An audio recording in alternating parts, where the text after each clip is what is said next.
Tā 2009. gadā izskatījās gan ēkas, gan Latvijas ģimeņu budžeti. 200 000 cilvēku bija spiesti doties svešumā. Valstī vajadzēja naudu.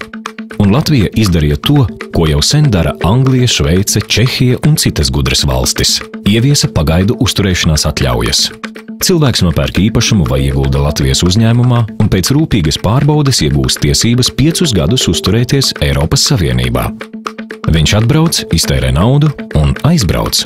Toties tiem celtniekiem, arhitektiem, viesmīļiem, tirgotājiem un zemniekiem, kas vēl nav emigrējuši, ir darbs. 150 miljonu Latvijas budžetā, 1,5 miljards ekonomikā. Pietiekami, lai indeksētu pensijas, sakārtotu veselības aprūpi, salabotu ceļus, un vēl pāri paliks. Latviešus Latvijā noturēs darbs, nevis populisms.